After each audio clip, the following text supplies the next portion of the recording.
This channel does not promote any violent, harmful, or illegal activities. All content provided by this channel is meant for an educational purpose only. আরও বিভাগে সন্দীপ ঘোষ এবার আরজি করে দুর্নীতির তদন্তে CBI.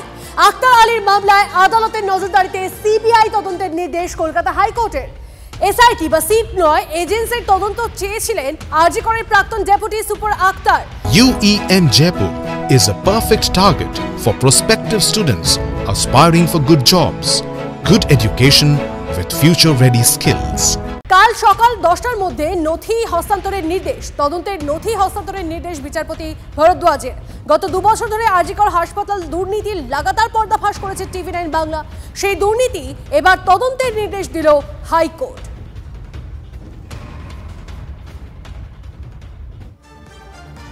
আরজিকরের দুর্নীতি মামলায় সিবিআই তদন্তের নির্দেশকে চ্যালেঞ্জ করে এবার ডিভিশন বেঞ্চের দ্বারস্থ সন্দীপ ঘোষ। বিচারপতি হরিশ ট্যান্ডনের ডিভিশন বেঞ্চের দ্বারস্থ রায়ের কপি হাতে পেয়ে আসতে নির্দেশ বেঞ্চের।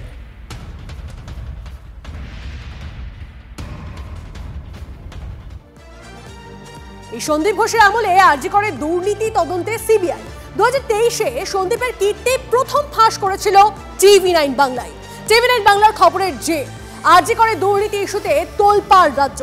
এক্সক্লুসিভ নথি সহ সন্দীপের কীর্তি ফাঁস করেছিল TV9 বাংলা। আরজিকরে দুর্নীতির পাহাড় প্রথম প্রকাশ্যে আনি আমরাই। 1.5 মাস আগে তদন্ত কমিটি গঠন করা হলো। 1.5 মাসের মধ্যেই যে কে সেই। আরজিকর মেডিকেল কলেজে বায়োমেকানিক্যাল বর্জ্য পাচারের নেপথ্যে কারা? সন্ধ্যার পর বৃহস্পতিবার দুপুর পরপর 2 দিন TV9 বাংলার ক্যামেরায় ধরা পড়ল মেডিকেল বর্জ্য পাচারের ছবি। বুধবার সন্ধ্যায় TV9 বাংলার ক্যামেরা দেখে চম্পট দিয়েছিল এক পাচারকারী। বায়োমেডিক্যাল ওয়েস্টগুলো তুমি কেন কালেক্ট করছো? হ্যাঁ,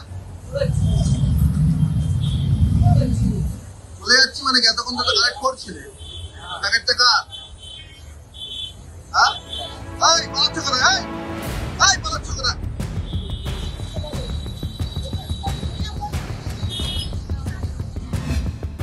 বৃহস্পতিবার দুপুরে ক্যামেরার সামনেই লাল, হলুদ, নীল রঙের প্লাস্টিকে বন্দি মেডিকেল বর্জ্য বেপরোয়াভাবে পুরসভার ভ্যাটে ফেলার ছবি ধরা পড়ল। ভ্যাট চত্বর জুড়ে পড়ে রয়েছে রক্তের নমুনা পরীক্ষার শিশি, সিরিঞ্জ। এখানে কিন্তু হাসপাতাল থেকে আসছে কালো প্যাকেট, হলুদ প্যাকেট, এই সমস্ত কিন্তু এই পুরসভার ভ্যাট। যেই ভ্যাটে এই ধরনের প্যাকেট জমা করা অন্যায়, জমা করা বেআইনি, নিয়ম বহির্ভূত। হাসপাতালে রোগীদের ব্যবহৃত রক্তের শিশি, সিরিঞ্জ, গ্লাভস, স্যালাইনের বোতল বাইরের ভ্যাটে কিভাবে? হাসপাতালের বিভিন্ন ওয়ার্ডে কর্মরত যে সকল কর্মীরা এ কাজ করছেন তাদের কাছে কোনো সদুত্তর নেই। পুরসভা ভ্যাটে হলুদ রঙের প্যাকেট কেন ফেললে? হলুদ রঙের প্যাকেট এখানে ফেলার জায়গা নেই, এখানে ওরা ফেলছে, সব ভ্যাটে ফেলছি। হাসপাতালের ভেতরে তো ভ্যাট রয়েছে। হাসপাতালের ভেতরে এইটাই রয়েছে, আর ভ্যাট নেই। এই হলুদটা তুই কেন ফেলছিস? হলুদ কেন ফেলছে এখানে? তাহলে ফেলবো কোথায়? আরে হলুদ লাল গুলো সব ওখানে ফেলতে হয়, কালো শুধু এখানে ফেলতে হয়। এখানে হলুদ লাল সমস্ত রকম প্যাকেট ফেলা হয়। না না না না, হলুদ লাল ফেলবি না। এবার তো গেট বন্ধ করে রাখে, ফেলবো কোন ওই দিকে? চুনি লাল আছে, ওখানে গিয়ে ফেল, যা তুলে তো তোল। 1.5 মাস আগে এ ধরনের ঘটনা আটকাতেই তদন্ত কমিটি গঠন করা হয়েছিল। সেই তদন্ত কমিটির রিপোর্টে অধ্যক্ষের অফিসে কাজ করা কর্মীর নাম জড়ায়। এরপর তদন্ত কমিটির সদস্যরাই বদলি হয়ে যান। স্বাভাবিকভাবে কাদের স্বার্থ রক্ষা করতে মেডিকেল বর্জ্যের পাচার আটকানো যাচ্ছে না সেই প্রশ্ন উঠছে। এই ত্রুটিটা আপনারা নজরে এনেছেন, সেটা আমরা দেখছি এবং সেই অনুযায়ী ব্যবস্থা নেব এর বিরুদ্ধে। তদন্ত না করে বোঝা যাবে না। আমরা অলরেডি যারা সুপারভাইজার আছে তাদেরকে বলে দিয়েছি এটা দেখে নেওয়ার জন্য, কে করছে, কারা করছে, এবং তাদের সাথে দরকার হলে আমি নিজেও কথা বলবো। প্রশ্ন উঠছে, তদন্ত কমিটি গঠন হয়েছিল, তদন্ত কমিটির রিপোর্টে একগুচ্ছ পদক্ষেপ করার পরামর্শ দিয়েছিলেন।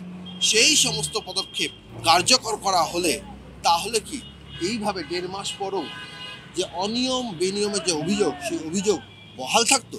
ক্যামেরায় চাঁদ মিয়ার সঙ্গে সৌরভ দত্ত, TV9 বাংলা, কলকাতা।